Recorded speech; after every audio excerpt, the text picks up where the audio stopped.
All right, well, I guess I can make my introduction here at this point, because I have to say, don't do this. This is like the dumbest idea ever, to build a carport when it's 29 degrees out. I was supposed to warm up into the 40s today, but the ground is frozen. This hole here was already dug from last year, so at least I have a starting point, but I have to dig 3 more along here, and then 1 more in that area, and the ground is frozen.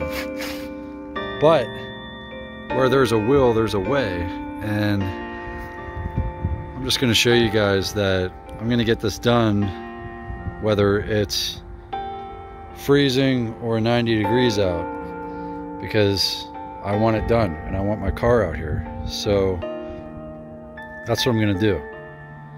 And to explain what's going on, that's going to be the header up there. I'm going to build like a giant frame out of 2x6s. It's 12 by 16 feet long. It's going to stick out the end there a little bit, because there's no point in building a roof over top of this and losing a foot of roof space. So I'm going to build it a foot out over that edge, and I'll probably end up cutting a little bit of that off, or just leaving it. Who cares, And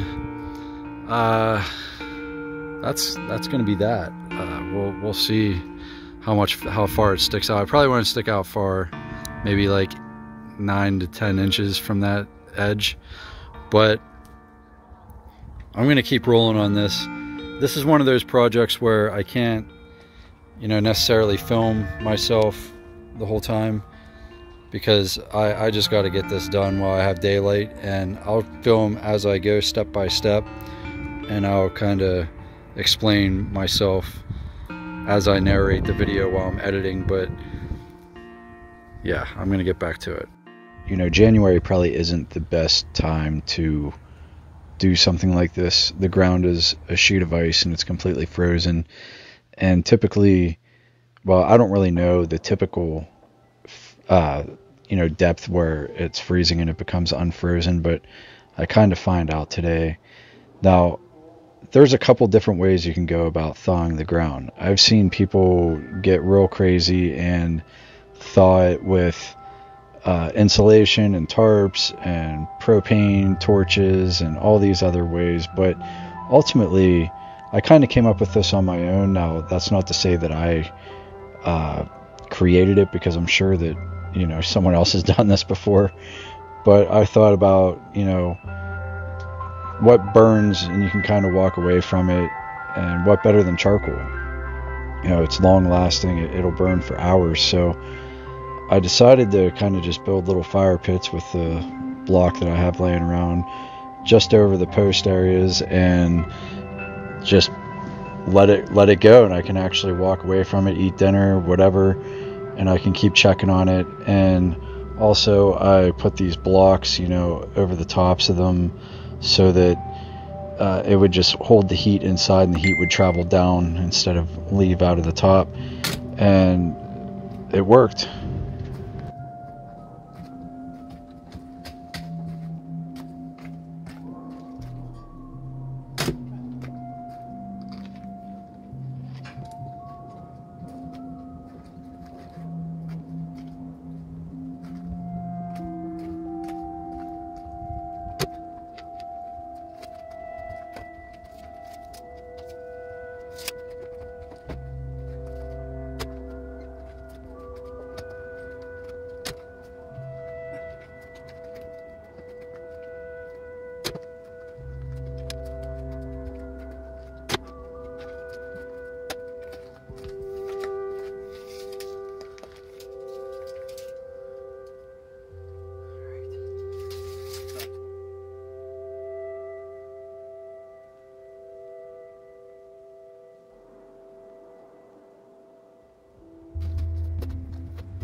All right, so day 2, and all I'm doing here, this is all trial and error here. I don't know if this is the best method or not, but this is the one that makes most sense to me.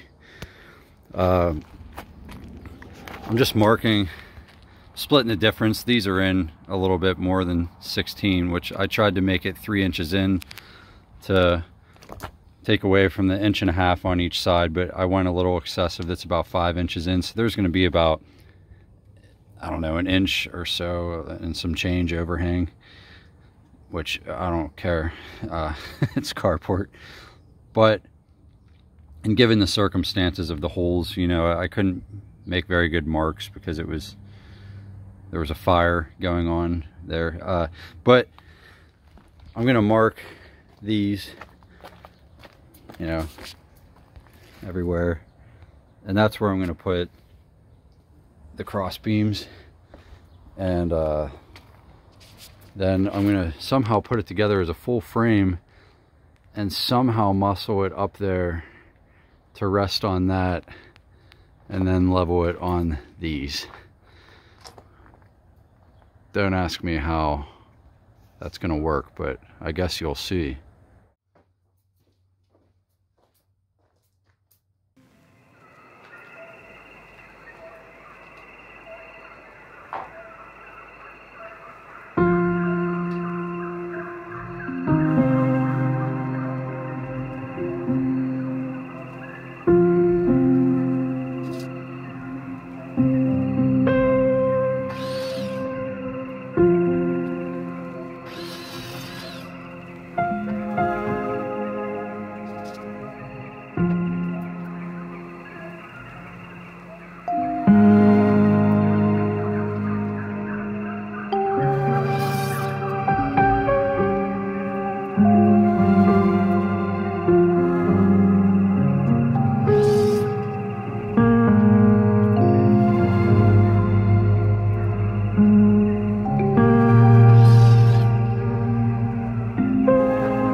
Alright, so I got one panel on here. It wasn't easy with, you know, the pond being here. There's nowhere really to put the ladder.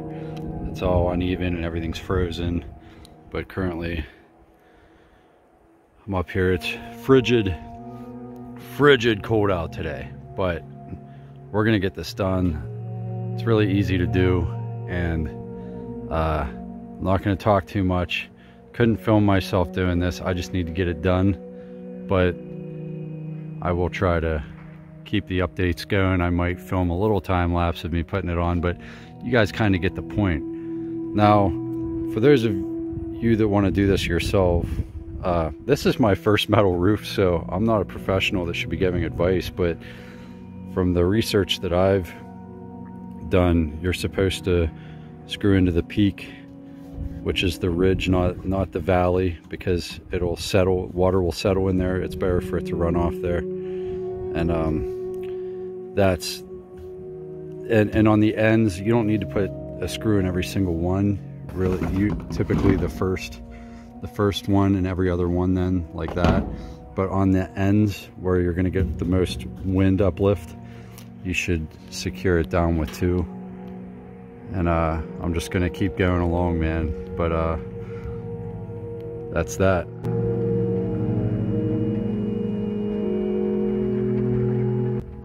On my third panel, about an hour and a half in, it's a slower process, only because I can't get on the actual roof to do this. I have to do it from the side through these openings, and because see, these are spaced pretty far apart.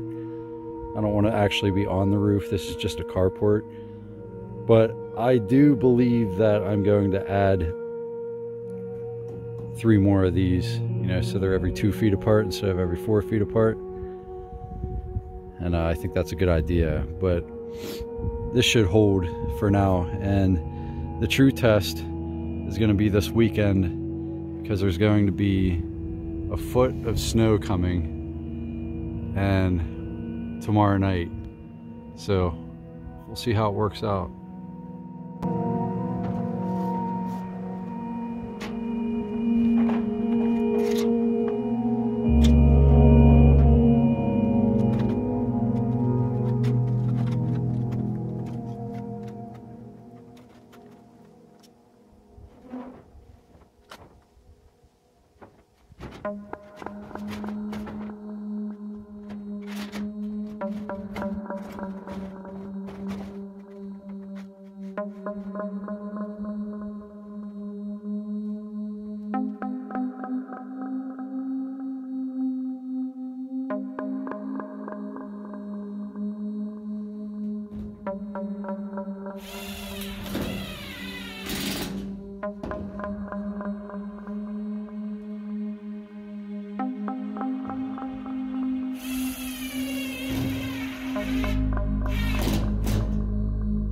Up on top of the walls where the roof grades down, I plan on cutting some pieces to fit in there to finish it, but as for now, it is what it is. This will do what it's supposed to do. It'll keep my vehicle out of the rain and out of the snow, and that's that.